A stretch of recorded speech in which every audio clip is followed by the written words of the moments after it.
ጉድ ናይ ሎሙዓንቲ ከዓስ ልወይኒ ፍልይ ዝበለ እዩ ቤተሰብ።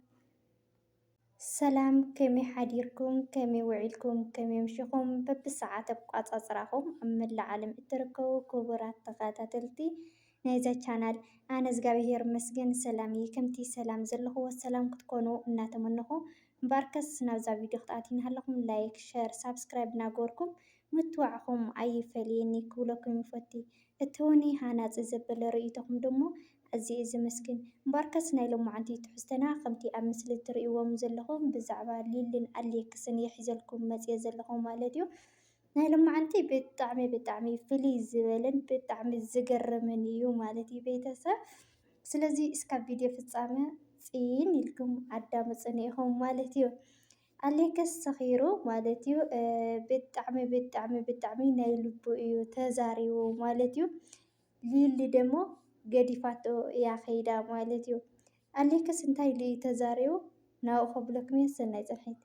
ኣሌክስ ካብቲ ዝተዛረቦ ዘረባ ንዳጊ ማለት እዩ እዚ ቆልዓ ኣይጠቕማን እዩ ሳሚ ዝበሃል ኣይጠቕማን እዩ። ምክንያቱ ናብዓ ቃሪቡ ዘሎ ክጎድኣ እምበር ክጠቕማ ስለዘይቀረበ በጃኻ ኣረድአለይ እዚ ቆልዓ ካብኣ ከም ዝርሕቕ ኢልዎ እንታይ ዓይነት ስምዒት ድዩ ዝስምዓካ ኣለዎ ንምንታይ ከምኡ ሓሲብካ ክብሎ እናሃለየ በቃ በጃኻ ኣነ ቀንኢ ገለ ከይመስለካ ግን በቃ ካብዛ ቆልዓስ ክርሕቕ ኣለዎ ኢሉ ኣሌክስ ናይ ልቡ ተዛሪቡ ማለት እዩ ቤተሰብ።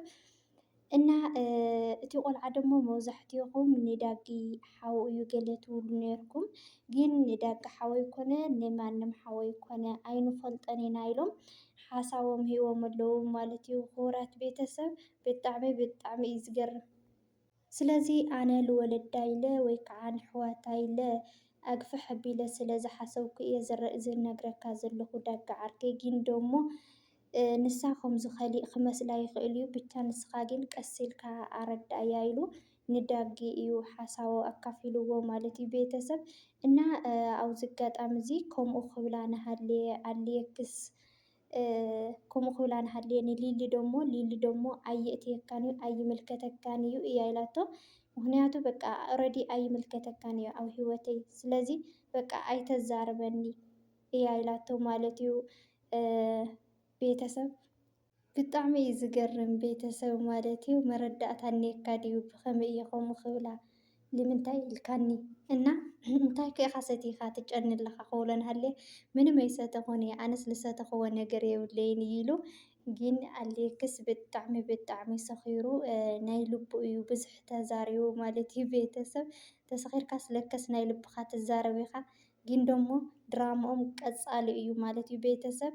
ስለዚ ቀፃሊ እስካብ ዝኾነ ሰዓት ንስኻትኩም እውን ኣብ ጎንና ክትኮኑ ኣለኩም ማለት እዩ። እና ቤተሰብ ማለት እዩ ኣሌክስ ኣረቂ እዩ ሰትዩ መፂኡ ሎሙዓንቲ ማለት እዩ። ዳጊ ደሞ ንምንታይ ላውዚ ዓይነት ነገራት ከይድካ ሕማቕ ነገር ከየጋጥም ዶ ይኾንክ እየ ንግሆን ምሸትን ንዓኻትኩም ላብ ዝነበርኩም ጎሎ ክትምለሱ ለይትን ቀትርን ዝፅዕር ዘለኹ እና ንምንታይ እስካብ ክንድዚ ኮንካ ኢሉ ሓሳቡ ኣካፊልዎ ማለት እዩ ቤተሰብ። ሊሊ ደሞ ንኣሌክስ ብጣዕሚ እያ ፈሪሓቶ ማለት እዩ ምስኡ ከምዘይነበረት ማለት እዩ። ምክንያቱ ኣነ ንዕኡ ኣይኣምኖን እየ ንሱ እኒኦ እዩ ተዝትብለኒ ነርካ በይነይ እየ መፃኹን እየ ዳጊ ኢላቶ ንዳጊ ማለት እዩ። እንታይ ከይገብረኪ እዩ ይብለለስ ኖ በቃ ንጭራሽ ኣይጠብቕን እየ ናብኡ እያ ኢላቶ ማለት እዩ። ብጣዕሚ ዝገርም እዩ ናይ ሎሙዓንትስ ከዓ ቤተሰብ። እና ክቡራት ቤተሰብ ኣሌክስ ጥብቕ ኢሉ ኣዛሪብዋ ኣሎ እና እዚ ወዲ እዚ ክጥቀመልኪ እዩ ቀሪቡኪ ዘሎ ንምንታይ ምስኡ ትኸዲ ኢሉ ቅርብ ኢሉ ኣዘራሪብዋ ኣሎ። እና ንሳኸ እንታይ ዓይነት መልሲ እያ ሂባ ኣዳምፁኒ ሕዚ ከይሓልፈኩም ቤተሰብ እናሰተና። እዚ ቆልዓ ቀዋሚ ኣይኮነን እዩ ግደፊ ምስኡ ምኻድ ኣየዋፃፀክን እዩ ድሓር ከየጣዓሰኪ ክብል ሓሳቡ ገሊፁ ኣሌክስ ማለት እዩ። ሊሊ ደሞ ንስኻን ደኒኻን ቀዋሚ ርኢናኮ ናትካ ኢላ ሓሳባ ሂባቶ ማለት እዩ። ኦኦ ቤተሰብ ኣይተፅመኒ ጉዳይካ ኣይኮነን እዚ ንዓኻ ኣይምልከተካን ንዓይ እዩ ዝምልከተኒ ኢላ እያ ሓሳባ ገሊፃትሉ ሊሊ ማለት እዩ። ብጣዕሚ ዝገርም እዩ ከዓ ማለት እዩ። ናይ ሎማዓንትስ ፍልይ ዝበለ ድራማ እዮም ሒዞሙልና መፅዮም። ደሓር ወይ ኣነ ከይትብሊ እቲ ቆልዓ ብዙሕ እዩ ፀባዩ። ምክንያቱ ምሳኽቲ ኣይኮነ ምስ ብዙሓት ደቂ ኣንስትዮ እዩ ዝቐርብ። ድሓር ግን ከየጣዕሰኪ ናብ ዘይኮነ ከይተኣትዪ ኢሉ ንሊሊ ኣማኺርዋ ኣሎ ማለት እዩ። ኣሌክስ ማለት እዩ ቤተሰብ ብጣዕሚ ተሰኺርካ ስለካስ ና ልብኻ ትዘባዝብ ኢኻ ማለት እዩ።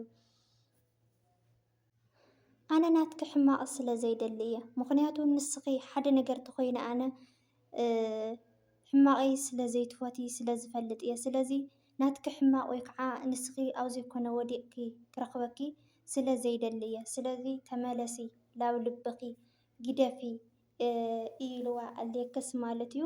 ኒሊ ደሞ በቃ ግደፍ ኣይትጥበቐኒ ንዓኻሲ ዝምልከተካ ጉዳይ ኣይኮነን እዚ ኢላ ገዲፋቶ እያ ከይዳ ማለት እዩ ቤተሰብ እና ዳጊ ደሞ ኣብ መንጎኦም ተቐርቂሩ ብጣዕሚ ሓዚኑ ማለት እዩ። እና እግዚኣብሔር ኣምላኽ ኣብ ዝሃለና ሃሊና ከይዳና ምህረት ትሓልወና ስደትና ይሕፅረልና ማለት እዩ። ንዓኣቶም ደሞ ላው ልቦም ይምለሶም እግዚኣብሔር ኣምላኽ ናተፋቐሩ የንብሮም ማለት እዩ። ዝኾነ ኮይኑ ድራምኦም ክፍፀም ተስፋ ንገብር ማለት እዩ። ብዙሕ ኣዋርሕ ገይሮም ኣለዉ ዳርጋ ላብ 2 ወርሒ ክገብር ኢሉ ኣሎ ማለት እዩ። ከምዚ ዓይነት ድራማታት ግን ኣብ ትግራይ ዝስራሕ ወይ ከዓ ዝሰርሕዎስ ኣይሰኣኑን እዮም። ዝተፈላለዩ ስራሕቲ ኣሎ እዩ ኣብ ዓድኻ ኮይንካ ማለት እዩ። እና ከምዚ ዓይነት እውን ምክንያቱ እዚ ከማና ልበለ ማለት እዩ ኣብ ስዑድ ዓረብ ኮነ ኣብ ዝተፈላለዩ ዘለና ከምዚ ዓይነት ኣይጠቕመናን። ቢያንስ እቲ ንዓና ዝጠቕመና ዘምህር ንእሽተይ ርእስና ፍራሽ ዘገብር ገለ እዩ እምበር ከምዚ ዓይነት ዘየምህረናን ንዓና ማለት እዩ። ካውዚስ እንታይ ኢና ክንመሃር እንታይ ኢና ክንረክብ?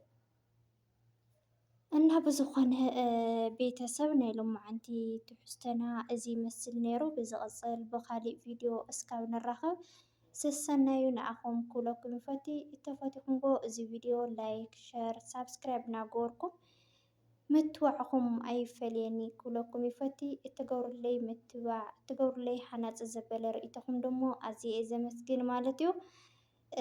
እና ቤተሰብ ናታትኩም ድጋፍ ኣይፈልየኒ እናበልኩ እዩ ሕጂ እውን እና እስኪ ሳብስክራይብ ግበሩ። ሳብስክራይብ ተይገበርኩም ትርኢ ዘለኹም ማለት እዩ ሳብስክራይብ ግበሩ። ምክንያቱ ንዓይ ይጠቕመኒ እዩ። ቢያንስ ላይክ ወይ ከዓ ሳብስክራይብ ተገይርኩም ንዓይ ብጣዕሚ እዩ ዝጠቕመኒና።